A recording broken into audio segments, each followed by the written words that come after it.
Hello good morning दोस्तों, PSC James classes में आपका स्वागत है। गुड मॉर्निंग दोस्तों, मेरा नाम है कपिल लोधी और पीएससी जेम्स क्लासेज में आपका स्वागत है। चलिएगा, हमने कल टॉपिक पढ़ा था साइंस का। हम पढ़ रहे हैं विटामिन का। हमने उनके होने वाले रोग लिखवा दिए थे। आज हमको उनको समझना है, तो चलिएगा हम उनको देखते हैं सही से। तो विटामिन ए की कमी से होने वाला रोग कौन कौन से हैं, तो हमें पता है विटामिन ए की कमी से कौन सा रोग हो जाता है, रतौंधी रोग हो जाता है। ठीक है, इसके बाद जीरोप्थेल्मिया रोग हो जाता है और क्रोटोमलेशिया रोग हो जाता है। ठीक है, अब इनको सबको पता होता है, पर इनके जो अंदर होता है उनको किसी को पता नहीं रहता है। तो चलिएगा हम उनको देखते हैं। ठीक है, रतौंधी रोग किस कारण से हो जाता है, हमें ये तो पता है। हमें विटामिन ए की कमी से पड़ रहे हैं रोग, तो विटामिन ए की कमी तो वैसे ही हो जाएगी। उसमें विटामिन ए की कमी से तो हो जाती है, पर उसमें होता क्या है, चलो हम देखते हैं। हमें आंख की स्ट्रक्चर तो हमने देखा होगा, आंख की स्ट्रक्चर तो हमने देखी होगी। तो आंखों की जो स्ट्रक्चर, जो हमारा जो बोलते हैं उससे, जो रेटिना होता है, जो हमारा प्रकाश बनता है, रेटिना पर जो प्रकाश बनता है, वहां पर दो कोशिकाएं उपस्थित होती, एक शलाका और एक है शंकु। शलाका और शंकु ये क्या है, प्रकाश जो हमें देखने में मदद करता है। ठीक है, तो चलिएगा हम इसमें क्या होता है, इसमें क्या है कि शलाका कोशिकाओं का, शंकु कोशिकाओं का निर्माण तो होता है, परंतु शलाका कोशिकाओं का निर्माण नहीं हो पाता है। क्यों नहीं हो पाता, और इससे क्या है, इसलिए व्यक्ति क्या है, कम प्रकाश में नहीं देख पाता है। मान लो जैसे कि लाइट चली गई तो कम प्रकाश हो गया, तो मतलब अगर जिसको रतौंधी रोग हो गया उसको तो नजर ही नहीं आएगा कि कैसे क्या हो गया। ठीक है, तो हमें देखना है कि व्यक्ति कम प्रकाश में नहीं देख पाता है। तो चलिएगा, इसमें क्या होगा, विटामिन ए की क्या हो जाएगी, कमी हो जाएगी। इसमें शलाका कोशिकाओं का निर्माण नहीं हो पाएगा। ठीक है, हमें ये रतौंधी रोग पीएससी में तो 3 नंबर का भी पूछा जा सकता है ना, लिखा आ सकता है कि रतौंधी रोग डायरेक्ट, तो हमें 3 नंबर को इसको बना के चलना है। चलिएगा, तो इसमें क्या है, व्यक्ति कम प्रकाश में नहीं देख पाता है। ठीक है, तो हमें ये रतौंधी रोग क्लियर हो गया है, 3 नंबर का भी प्रश्न है। ठीक है, चलिए अब है जीरोप्थेल्मिया रोग। अब जीरोप्थेल्मिया इसको क्या कहेंगे, इससे क्या होगा। ठीक है, चलिएगा, यह आंखों में उपस्थित, हमें आंख की स्ट्रक्चर तो हमने देखी होगी। हमें जो कॉर्निया नजर आ रहा है, कॉर्निया जो हमारा जो आंख का जो बाहरी भाग होता है, ये कॉर्निया कहलाता है। ठीक है, कॉर्निया, आंखों में उपस्थित कॉर्निया में एक तरल पदार्थ भरा रहता है। उस तरल पदार्थ का नाम क्या कहलाता है, एक्वस ह्यूमर कहलाता है। ठीक है, इसका जो तरल पदार्थ होता है उसको क्या कहा जाता है, एक्वस ह्यूमर कहा जाता है। एक्वस ह्यूमर क्या होता है, जो हमारी आंख जो कॉर्निया होता है, कॉर्निया में जो एक्वस ह्यूमर जो तरल पदार्थ होता है वो क्या होता है, सूख जाता है। सूख जाता है मतलब 0% हो जाता है, मतलब हमेशा क्या हो जाता है, खाली। इसको ऐसे याद रख सकते हैं, जैसे इसका नाम ही क्या है, जीरोप्थेल्मिया रोग है। जीरोप्थेल्मिया यानी होता है 0% हो गया, मतलब वो हमेशा के लिए क्या हो गया, सूख जाता है, जिससे क्या होता है, कॉर्निया में क्या पड़ जाते हैं, छाले पड़ जाते हैं। क्या पड़ जाते हैं, छाले पड़ जाते हैं। ठीक है, तो हमें जीरोप्थेल्मिया रोग समझ में आ गया होगा। ठीक है, चलिएगा अब आते हैं, हमारा एक और नया बचा है क्रोटोमलेशिया।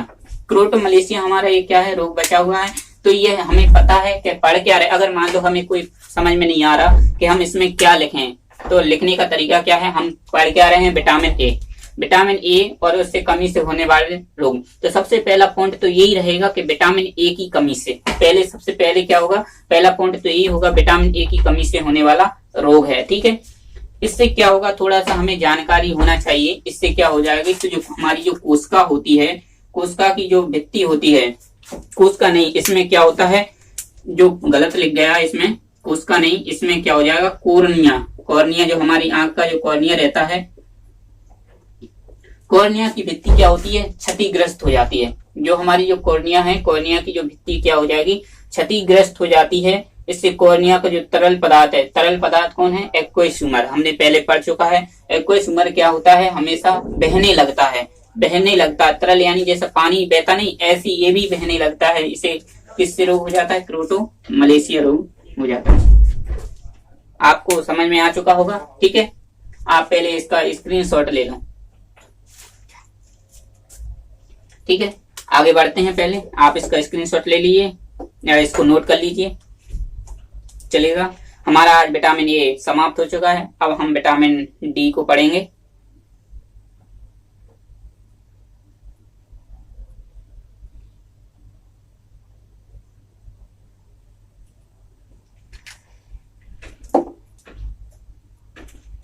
चलिएगा, विटामिन ए आज हमारा कंप्लीट हो चुका है।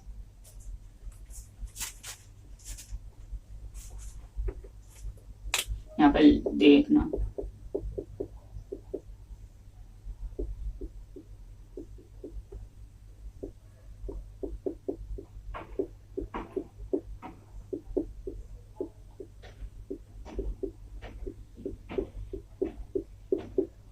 ठीक है। अब हम पढ़ने वाले हैं विटामिन डी। चलिएगा, हम इसको क्लीन करने, एक बार आंख की स्ट्रक्चर को आप समझ लीजिए। एक बार आंख को मैं समझा देता हूँ। जो ऊपर की जो हमारी जो पट्टी रहती है, जो सबसे अंदर होती है, वो स्क्लेरा कहलाती है। स्क्लेरा कहलाती है। इसके बाद कोरोइड यानी होता है कोरोइड रेटिना। इसके बाद जो मतलब अंदर का जो बिंदु होता है वो पीत बिंदु। पीत बिंदु, अंध बिंदु, जहाँ पर अंधा है, मतलब वहां पर कोई भी क्या नहीं होता है, प्रकाश ही नहीं होता है, इसलिए इसको ऑप्टिक लेब कहा जाता है। इसमें एक सिलेरी पेशी होती है, आयरिस होती है, पुतली होती है, और इसमें जो कॉर्निया होता है, कॉर्निया और पुतली के बीच में एक एक्वोइसोमर का पदार्थ भरा रहता है, और इसमें एक कॉर्निया रहता है। कहते हैं कि आंखों का सीधा दान नहीं किया जाता है, हमें सिर्फ आंख की कॉर्निया का दान करते हैं। हमें किसी भी चीज का दान करना होता है तो हमें सिर्फ कॉर्निया का दान करते हैं, ना कि पूरी आंख का दान करते हैं। ठीक है, हमें यहाँ तक क्लियर हो गया। चलिएगा, हम आगे बढ़ते हैं। इसको हटा देते हैं।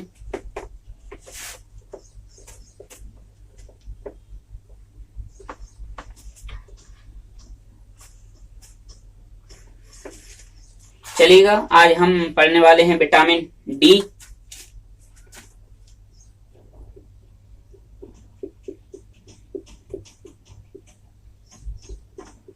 विटामिन डी पढ़ने वाले हैं। अब हम विटामिन डी पढ़ रहे हैं तो हमें पता है, सबसे पहले उसकी विटामिन डी पढ़ रहे हैं तो उसकी खोज आएगी। सबसे पहले उसकी खोज किसने की, उसका रासायनिक नाम क्या है, उसके प्रकार क्या है, मतलब हमें सेपरेट उनको पढ़ते रहना है, क्योंकि पेपर में डायरेक्ट पूछा जाता है इसकी खोज किसने की, इसका रासायनिक नाम और इसके प्रकार को समझाइए। चाहे वो पीएससी ले लो, पीएससी में भी ये 3 नंबर का आ सकता है कि विटामिन डी को समझाओ। विटामिन डी लिख देगा वो, डायरेक्ट आपको करना है। ठीक है, आपको समझ में आ रहा है ना? ठीक है, कोई दिक्कत नहीं। अब हम देखते हैं इसकी खोज। हम इसकी देखेंगे खोज। तो खोज किसने की थी? हॉकिंस नामक वैज्ञानिक ने की थी। हॉकिंस नामक वैज्ञानिक ने इसकी खोज की थी। इसका जो रासायनिक नाम है,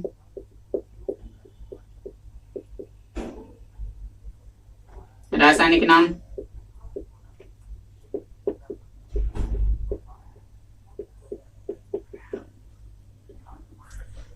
नाम हमें पता होना चाहिए। रासायनिक नाम क्या होगा? कैल्सीफेरॉल। कैल्सीफेरॉल। और इसके जो प्रकार होंगे, प्रकार कितने प्रकार के होते हैं? 2 प्रकार के। अब 2 प्रकार कौन कौन से होंगे, तो ये बहुत ही इंपॉर्टेंट है, आपको कोई बताता नहीं है, इसलिए हम इनको बता रहे हैं। ठीक है, चलिएगा। अब इसके 2 प्रकार कौन कौन से होता है? एक होता है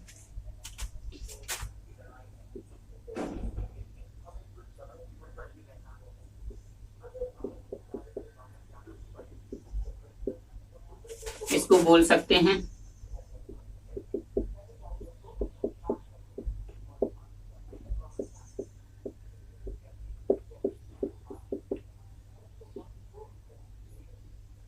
अर्गो कैल्सीफेरॉल। क्या होता है? अर्गी कैल्सीफेरॉल।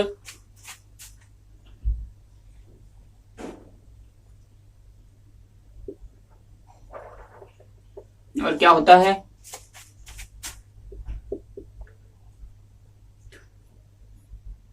कोले कैल्सीफेरॉल। कैल्सीफेरॉल।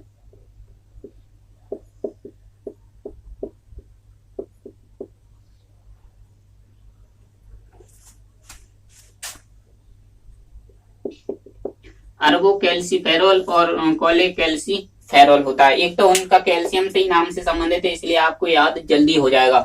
एक है अर्गोकैल्सिफेरॉल और एक है कोलेकैल्सिफेरॉल। ठीक है, आपको समझ में आ गया होगा। ठीक है, अब हमें इनकी बात करें तो इनके जो स्रोत रहते हैं वो सभी में कॉमन रहते हैं, ज्यादातर सभी विटामिनों में कॉमन रहते हैं। कौन कौन से, जैसे मगर ये विटामिन डी है, हम पढ़ रहे हैं विटामिन डी, तो मान लो कि सूर्य के प्रकाश में भी उपस्थित होगी, सूर्य के प्रकाश में उपस्थित होगी और यह क्या काम करती है तो ये देखना है। ठीक है, इसका जो स्रोत होगा, स्रोत क्या कहलाता है? सूर्य के प्रकाश, सूर्य का प्रकाश क्या होगा? सूर्य का प्रकाश होगा। अब जो सूर्य का प्रकाश आ रहा है, तो जो मानव त्वचा होगी, मानव त्वचा यानी स्किन, मानव स्किन जो होती है, तो इसमें क्या होता है? सूर्य का प्रकाश मानव त्वचा में, हम स्ट्रक्चर से करेंगे, मानव त्वचा में, मानव त्वचा में किसका निर्माण करता है? विटामिन डी का।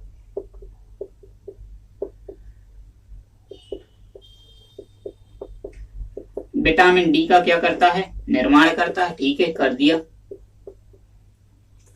विटामिन डी यानी जो स्रोत होगा, जैसे मान लो कि हमारे सूर्य का प्रकाश आ रहा है, तो इससे जो अपनी स्किन रहती है, मानव की जो स्किन रहती है, उसमें क्या होता है? विटामिन डी का निर्माण होता है। ठीक है, ठीक है, यहां तक क्लियर होगा। इससे क्या होता है?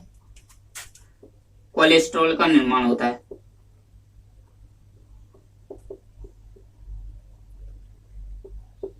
इससे कोलेस्ट्रॉल का निर्माण होता है।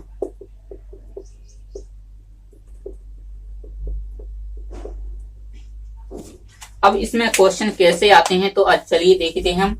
सूर्य के प्रकाश में मानव त्वचा जो होती है, सूर्य का प्रकाश आएगा वो मानव की त्वचा पर इफेक्ट डालेगा डायरेक्ट, तो इससे क्या होगा? हमारे शरीर में विटामिन डी का, हमारी त्वचा पर क्या विटामिन डी का निर्माण होता है, इससे कोलेस्ट्रॉल का निर्माण होता है। क्वेश्चन ये पूछा जाता है डायरेक्ट कोलेस्ट्रॉल का निर्माण किस विटामिन से होता है, तो इसमें ए डी ई के भी लिख देगा, तो हमें क्या करना है? विटामिन डी करेक्ट करना है इसमें। ठीक है, इसमें क्या करना है? करेक्ट करना है। चलिएगा, इसको हम क्लियर हो गया। ठीक है, चलो आगे बढ़ते हैं। आगे बढ़ने से पहले हम देखें इसके क्या है, और इसके स्रोत भी और होते हैं कि इसमें किसमें उपस्थित होते हैं। ठीक है, इसमें किसमें उपस्थित होते हैं, तो चलिएगा देखते हैं। एक होता है कॉड फिश लीवर,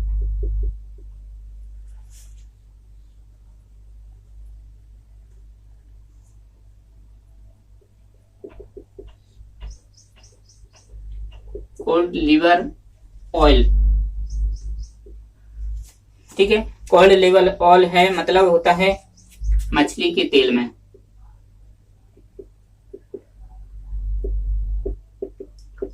मछली के तेल में। ठीक है, कोल्ड लिवर ऑयल होता है वो मछली के तेल से प्राप्त होता है। ठीक है, और एक बहुत इंपोर्टेंट आईएमपी लगा लो, 100% ये क्वेश्चन आने वाला है कि कौन सा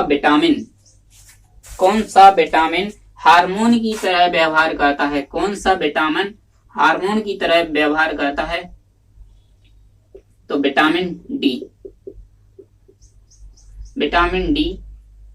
विटामिन डी हार्मोन की तरह व्यवहार करता है,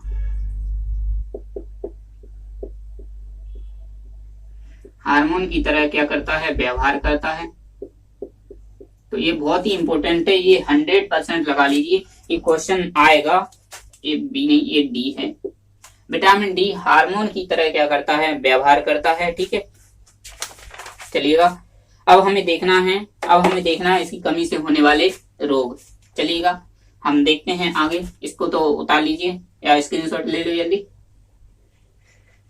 चलिएगा, अगर हमारी वीडियो पसंद आ रही है तो शुरू से लेकर एंड तक देखना है। ठीक है, और हमारे वीडियो को ज्यादा से ज्यादा शेयर करना है, कमेंट्स करो।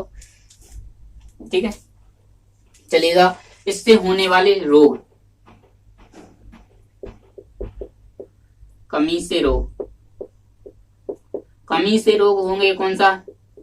जो जो सबसे ज्यादा फेमस है कौन है? एक है रिकेट्स रोग, एक है रिकेट्स रोग और दूसरा रोग होता है ऑस्टियोमलेशिया।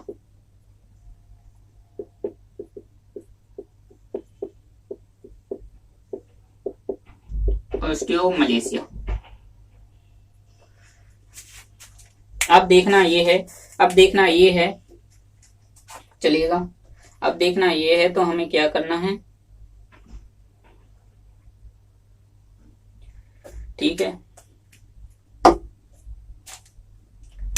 चलो रिकेट्स, हम थोड़ा इनको देखेंगे। जैसे रिकेट्स हमने हेडिंग डाली, क्या होगा,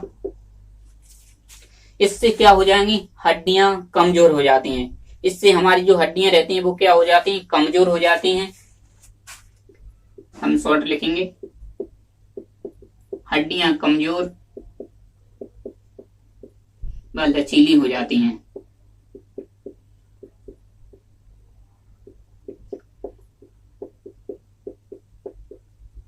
ये क्या है, हड्डियां क्या हो जाती हैं, कमजोर व लचीली हो जाती हैं। यहां तक क्लियर हो गया? क्लियर हो गया। यह जो रिकेट्स होगा, रिकेट्स होगा सबसे ज्यादा क्या में होता है, बच्चों में होता है, बच्चों में होता है, बच्चों में होता है। ठीक है, यहां तक क्लियर हो गया। यह रोग क्या होता है, बच्चों में होता है। ठीक है, समझ में आ गया। अब देखो दूसरा है ऑस्टियोमलेशिया। ऑस्टियोमलेशिया की हम बात करें, ऑस्टियोमलेशिया की हम बात करें तो देखो, ऑस्टियो, ऑस्टियो यानी होता है अस्थि, ऑस्टियो यानी होता है अस्थि, ऑस्टियो यानी होता है अस्थि यानी हड्डी। ये भी क्या करेगा, हड्डियों को कमजोर करेगा। अस्थियों यानी होता है हड्डियों को कमजोर करेगा। ठीक है, हड्डियों को कमजोर कर लिया, इससे क्या हो जाए, लचीली हो जाएंगी, लचीली हो जाती। पर जो ऑस्टियोमलेशिया है, मलेशिया, मलेशिया मतलब होता है, मान लो वेस्ट में होता है, वेस्ट में। यह रोग जो होता है ऑस्टियोमलेशिया कहाँ किस में होता है, वयस्कों में होता है।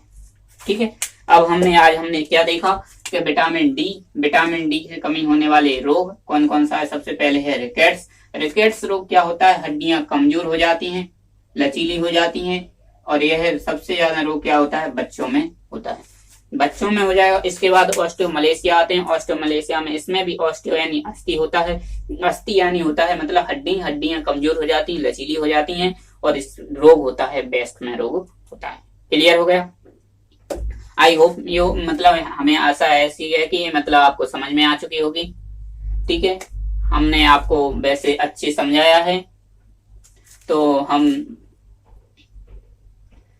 क्या समझे कि आपको ये विटामिन डी बिल्कुल क्लियर हो गया होगा, बिल्कुल 1% इसमें दिक्कत नहीं आएगी आपको। ठीक है, तो आप मतलब इसको 3 नंबर में भी बना सकते हैं। इसकी खोज किसने की, देखो हम शॉर्ट रिवीजन कर लेते हैं। विटामिन डी, इसकी खोज किसने की, इसका रासायनिक नाम क्या है, इसके प्रकार क्या हैं, तो मतलब बाकायदा इसकी कमी से होने वाले रोग कौन कौन से, मतलब हमें, और इसका जो स्रोत रहते हैं, यहाँ तक कि स्रोत सभी में कॉमन रहते हैं। और इसमें विटामिन डी है, मतलब ये है सूर्य के प्रकाश से हमारी त्वचा पर जो क्या करता है, इफेक्टिव करता है। इसलिए इससे क्या होता है, विटामिन डी का निर्माण होता है।